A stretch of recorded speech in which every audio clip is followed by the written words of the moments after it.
Iba naman si Inday. Ako magsabi ako, putang, patayin mo yung nagsisira ng bayan ko. Si Inday, iba ang style niya. Bakit buhay pa yang putang inang yan?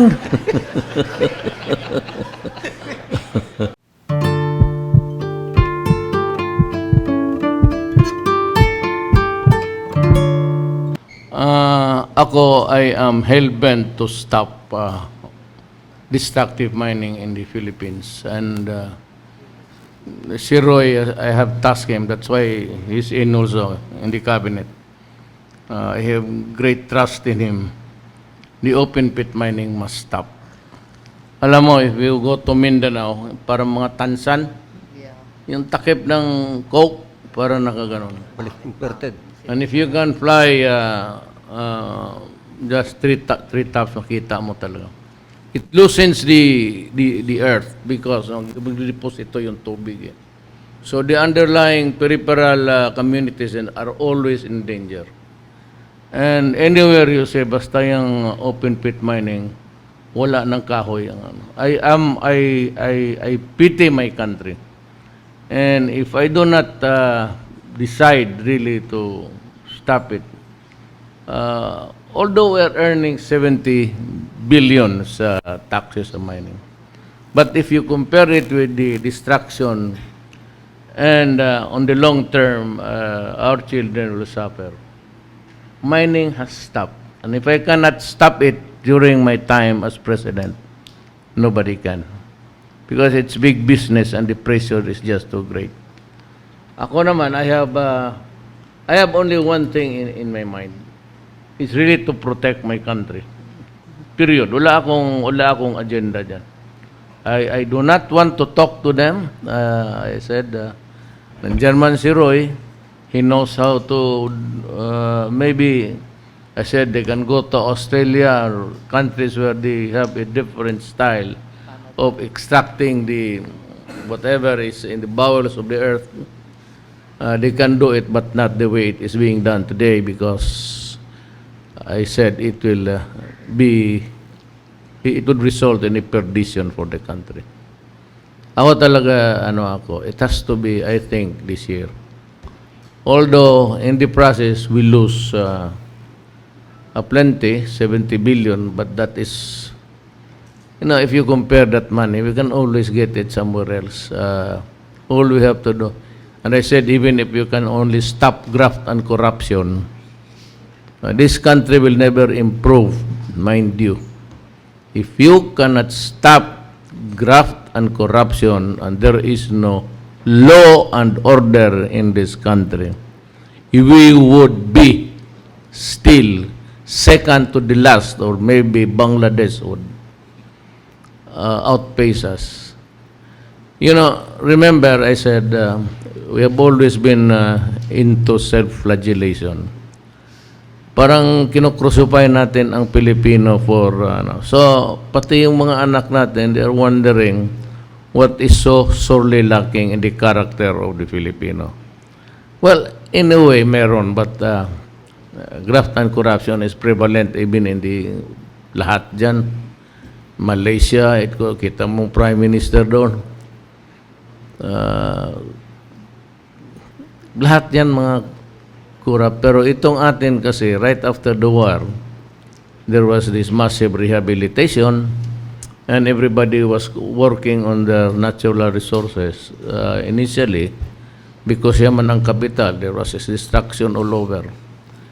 If there is one thing that God did not give us, but give it to somebody else, somebody else's pocket, kasi wala tayong oil eh.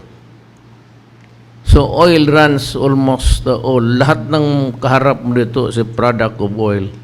It's because the machines that makes this thing, this glass, this book, everything comes from the machines being run by oil. Kung wala kang energy, wala kang ilaw, wala lahat, di wala kang magawa.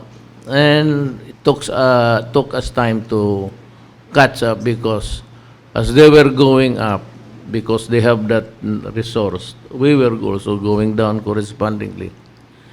So we should not be really be hard on ourselves.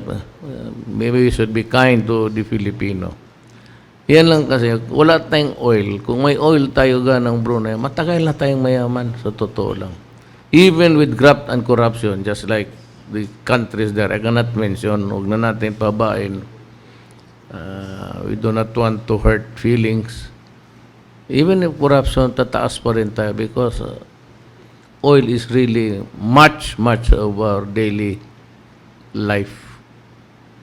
Yan ang nakawala sa atin. Now, if we do not do anything, yung mayroong tayong resource, not oil, but mining, anak ko ng puta. Mining naman, nagpunta ako noon sa Cebu, sa Alegria. I was the first to secretary ko sa energy. I was proud to no end to see the gas sprouting and creating the fire. So, para akong, it is not after all a bad thing, but sana marami ang ganun sa Pilipinas para we can do, so much money that we can do from the savings if we have the oil. Even for the Philippines only. Huwag na yung mag-export pa tayo. Let's use it for our country. So yan lang those are my lamentations actually of, tapos itong corruption. Alam mo ganito yan eh. It starts big. This almost a celebration. Oh, this is the project, ganon. Tapos putang ina, 4 months after, nandoon na sa ombudsman ang kaso. Anak na. Every grand opening, whatever it is, it's bullshit because maya-maya nawala na yung yung kagayang nakaraan. I could not, hindi man nangyari sa aking panahon. So wala akong maituro. Except yung mga department na talagang ninakaw nila. But itong mga projects sa strain, magbibili ng mga coach na bago, only to find out na hindi pala magkasya doon sa release. Yung release maliit, malaki yung malapad yung putang ina. So those are the things that we really waste because of corruption. Kung dito nangyari yan sa akin, wala. Resign lahat. Hindi na ako magtagal. Yung gano'n na mga train na hindi pala magkasya doon sa putang inang Pilipino talaga. So, kung actually LRT1 ng mami ko. Yung pa. Bulok na umaandar pa. Alam mo, ang tatay mo may iniwan. Nanay mo may iniwan. May building, may mga cultural center. LRT. Yung lahat ng dumaan, wala. Ako, wala rin akong ayaw ko kung anong ako bahala na ba? Wala akong magawa, sir. Basta ako, straight lang lahat. If I can only stop corruption in government, that is the only thing that I can do or will do or must do, okay na sa akin yan. Kasi, because, I've been mayor for 23 years sa Davao. Kita ko talaga yung Kaya kung hindi ko ganunin po, sapakin mo, sampalin mo, sipain mo, hindi talaga maginto. So, talagang cruel ako. Wala akong pinapalusot. Sampal, sipa. Hinahamon ng barilan, mabutit na hindi lumaban. Ang iyakong nulaban, papatong patay na ako ngayon. Putang inang buhay na to. Baka di kita niya man yung Davao. Ngayon, sabi mo, kaya lang may bagong regime na ngayon, alas 12 sa Davao, tayo para ng Birnis Santo. Mayora Inday. No, kawawa. Sabi nga nila, they are longing for my return. Baliktad. Pinapahirapan daw talaga nila sa babae. Tagapaway naman yan by affinity. Ay, gusto ko yun. Gusto ko yun si Mayora. Pareho kami. Ano yan, yung talagang tarantada talaga yan noon pa. Kaya sabi ni mo na binugbog yung sirip, hayaan mo yan mo. Marami pang dadating dyan, tingnan mo. Kaya si Inday, alas 12 sa Davao wala, sarado lahat. Wala kang makitang tambay. Makita ka lang tambay convenience store. Pero yung magtindig-tindig siya, wala kang makita. Walang problema. Walang pasahan ng drug. Iba naman si Inday. Ako magsabi putang, patayin mo yung nagsisira ng bayan ko. Si Inday, iba ang style niya. Bakit buhay pa yung putang inang yan?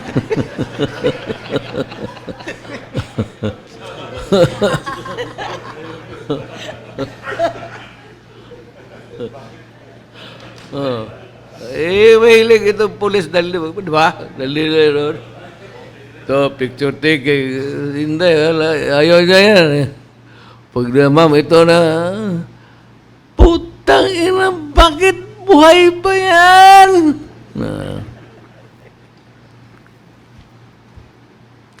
Well, that is how it is. Saan nagmana, sir? O, iwan ko. Ako, talagang kaming mga original na Bisaya. Pero, Maranao ang lola ko. My mother is half Maranao. Pero ako, I identify myself as a Cebuano. Yan ang tatay ko. So, Ano daw? Pareho sila ni Tommy, si Bon. isa pa yung Bad word. putang yun. Kunan mo yung pulis ng patrol car. Kunan mo ang pulis ng baril.